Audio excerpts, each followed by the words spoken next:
பிஸ்மில்லாஹிர் ரஹ்மானிர் ரஹீம். பிள்ளைகளை பண்படுத்துதல். பிள்ளைகள் பூந்தோட்டத்தின் வாசனை பூக்கள் ஆவர். அன்பளிப்பு எவ்வளவு மதிப்புமிக்கதாக இருக்குமோ அதை வழங்குபவர் எவ்வளவு அந்தஸ்து மிக்கவராக இருக்கிறாரோ அவ்வளவே அந்த அன்பளிப்பு மதிப்புமிக்கதாக கருதப்படும். இன்னும் அதன் கடமைகளே நிறைவேற்றப்படும். நம்ம எந்த அளவுக்கு ஒரு நல்ல அன்பளிப்பு யார் கொடுக்குறாங்கன்றது விஷயம் அது ரொம்ப முக்கியம். நமக்கு எந்த அளவுக்கு பிரியமானவங்க கொடுக்குறாங்க, அதே மாதிரி எந்த அளவுக்கு அது நல்ல ஒரு பரிசாக கொடுக்குறாங்க அப்படின்றது ரொம்ப கவனிக்கப்படக்கூடிய ஒரு விஷயம் சொல்கிறாங்க. பெற்றோருக்குரிய கடமை என்னவென்றால் பிள்ளைகள் பிறப்பதற்கு அல்லாஹ் அவர்களை காரணமாக ஆக்கினான். எனவே அவர்கள் பிள்ளைகளின் வளர்ப்பு, பராமரிப்பு, முன்னேற்றம் ஆகியவற்றுக்கு தம்மால் இயன்றவரை ஆவணம் செய்ய வேண்டும். அவர்களுக்காக தமது பொருளாதாரத்திற்கு தக்கவாறு வீடு, உணவு, உடை முதலியவற்றை ஏற்பாடு செய்ய வேண்டும். மேலும் அவர்களை சிறந்த முறையில் வளர்க்க வேண்டும். அவர்களுக்கு சிறந்த குணங்களையும் கற்பிக்க வேண்டும். இது பெற்றோர்களுடைய அத்தியாவசிய கடமை. இஸ்லாமிய மார்க்கத்தில் பிள்ளைகளின் வளர்ப்பில் மிக முக்கியமானது என்னவெனில், பெற்றோர் பிள்ளைகளின் உலக வாழ்வை மட்டுமல்ல மறுமை வாழ்வையும் சிறப்பாக்கிட ஆரம்பத்திலிருந்தே கவனம் செலுத்த வேண்டும்.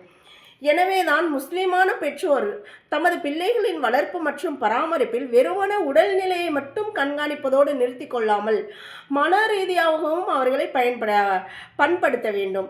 அதனால் அவர்கள் அல்லாஹ்வின் பிரதிநிதித்துவத்தை முழுமையாக பூர்த்தி செய்து நபி ஸல்லல்லாஹு அலைஹி வஸல்லம் அவர்களின் உண்மை உம்மத்தாக ஆகிவிடுவார். அல்லாஹ் இந்த உலகத்தில் ஆதம் அலைஹிஸ்ஸலாத்தை படிக்கும் போதே சொன்ன ஒரு விஷயம் என்னன்னா, இந்த உலகத்தில் நான் என்னுடைய ஒரு பிரதிநிதியை உருவாக்க போகிறேன் அப்படின்றதான். பிரதிநிதினா என்ன? நாம் சார்ந்த விஷயங்களை நாம் சரியாக செய்கிறது. இந்த உலகத்தில் அல்லாஹ் நம்ம எதுக்கு அனுப்புனா, நாம் எதற்காக இந்த உலகத்திற்கு வந்தோம், இவ்வுலகத்தை தாண்டி மறுமையுடைய வாழ்க்கை என்ன அப்படின்ற விஷயங்களை நாம் கவனித்து அதன்படி வாழணும். பிள்ளைகளை அது போன்ற சிறு வயதிலிருந்தே பக்குவப்படுத்தி கொண்டு வரணும் இன்ஷா அல்லாஹ். பராமரிப்பு என்பது தொடர் அமலாகும்.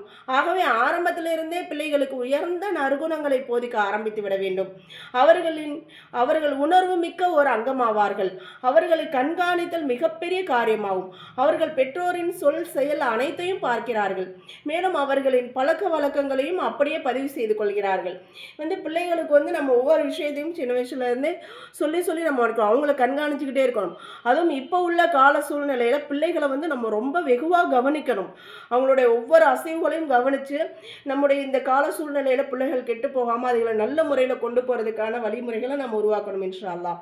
ஆகவே பிள்ளைகளுக்கு முன்பாக ஷரியத்தையும் சுன்னத்தையும் பேணுதலுடன் கடைபிடித்து நடக்க வேண்டும் இன்ஷா அல்லாஹ்.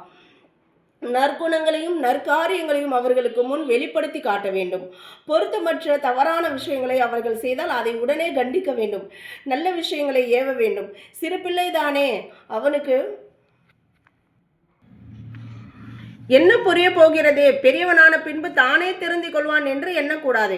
பிள்ளைகளின் வளர்ப்பு மற்றும் பராமரிக்கும் பொறுப்பை அல்லாஹ் தந்தையின் மீதே விதித்துள்ளான். ஆனால் வெளிப்படையாக பார்ப்பின் பிள்ளைகள் தாயின் அரவணைப்பிலும் நெருக்கத்திலுமே அதிகமாக இருக்கிறார்கள். ஆகையால் தாயாருக்கே பிள்ளைகளை வளர்ப்பு அதிகமாக கிட்டுகின்றது. இப்போ தந்தை வெளியில வேலை விஷயமா போவாங்க வருவாங்க. நல்ல ஒழுக்கத்தை விட சிறந்த பரிசு ஒரு தந்தையை தவிர வேற யாரும் கொடுக்க முடியாது அப்படின்றது தான் குரான் ஹதீஸ்ன்னு இருக்கும் பொழுது. இருந்தாலும் கூட நம்ம தாய்மார்கள் என்ன செய்யணும், நம்ம கூடவே அதிகமான நேரங்கள் இருக்கும்போது அந்த பிள்ளைகளுக்கு நல்ல ஒழுக்கங்களை நம்ம கற்றுக் கொடுத்து வரணும் இன்ஷா அல்லாஹ். மீதி பாடத்தை நாளைக்கு பார்ப்போம்.